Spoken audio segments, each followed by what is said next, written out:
start with the Stone Age in the Philippines. According to ancient documents, prehistoric species of people initially arrived in Batangas and Palawan around 48,000 BC through land and a series of narrow channels. Those species of people made simple tools and weapons of stone flakes and later developed methods of sawing and polishing stones. And the most remarkable development in this age was the Ifugao people's Banawe rice terraces, which date back 2,000 years, a striking example of how rice agriculture developed throughout this period. Bronze and Iron Ages in the Philippines. At the time, Filipinos were already involved in scientific activities and practices, forming primitive or first-wave technology. Some plants had curative properties on how to extract medicine from herbs. They had an alphabet, a writing system, and a counting system. And weight and measure, they have no calendar, and instead, they counted year by phases of the moon and from one harvest to another. In this age, people were producing a range of materials from ashes to seashells or ornaments to pottery of various designs. In this era, they developed a fermentation in food processing also arises in this period.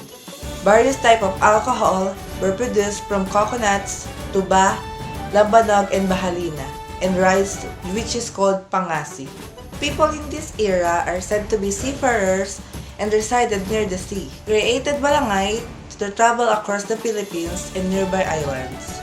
So the oldest to be discovered is called the Butuan boat or Butuan boat, one presumed to be used around 300 CE. During the Spanish administration was where modern science and technology in the Philippines first emerged. The establishment of schools, hospitals, scientific research by the Spaniards had a significant impact on the development of the country's profession.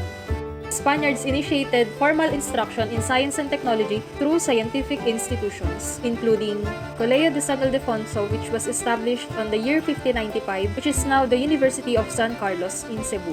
Another one is the Colegio de Nuestra Señora del Rosario, which was established on the year 1611, which is now the University of Santo Tomas, or UST.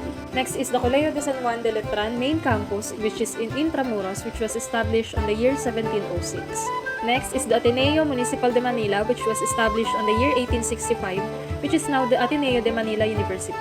Another accomplishment during the Spanish administration was the Observatorio Meteorologico or Manila Observatory, which was established on the year 1865 at the Ateneo Municipal de Manila. It was a significant establishment constructed during this time. With regards to transportation, the Philippine National Railway, or PNR, which was established by royal decree from Spain in June 1875, is the most significant development brought by the Spaniards. The first route of the wood-burning steam locomotive connected Tutuban in Manila with Dagupan and San Fernando in La Union. Let us now proceed to the American regime. Compared to the Spaniards, Americans have a greater impact on the advancement of science and technology in the Philippines. They created the public school system and enhanced public health and engineering infrastructure. The Americans established departments, bureaus, and boards to help the new colonial administration, and one of these was the Bureau of Government Laboratories under the Department of Interior. This bureau was established for the study of tropical diseases and laboratory projects, effectively replacing the Laboratorio Municipal. In terms of transportation, the Americans built other steam locomotive railway in other parts of the country. These are the Panay Railway, which ran from Iloilo to the town of Capiz, now is the Rojas City, and the Cebu Railway, which ran from Danao through Cebu City until Argao. Next is President Rodrigo Roa Duterte. One of his major contributions to science and technology is the Philippine Space Act, or the Republic Act No. 11363. Last August 8, 2019, Duterte signed the law, making the Philippine Space Agency, or PhilSA, as the National Space Agency of the Philippines. Next is the Balik Scientists Act. On June 15, 2018, President Duterte institutionalized the Balik Scientist Program with the Republic Act No. 11035 to encourage Filipino scientists and technologists to return and reside in the Philippines and share their expertise for the development of the country. Duterte also implemented the Youth Modernization Program. It was organized by the President to make the country's public transportation system efficient and environmental friendly by 2020. Furthermore, amidst the Duterte administration, Biotech M diagnostic kit was created. Biotech M is a diagnostic kit that acts as a confirmatory test for diagnosis of dengue infection in the first 0 to 5 days of illness, and the results will be known in an hour or less. Science and technology have undoubtedly made our life easier and faster.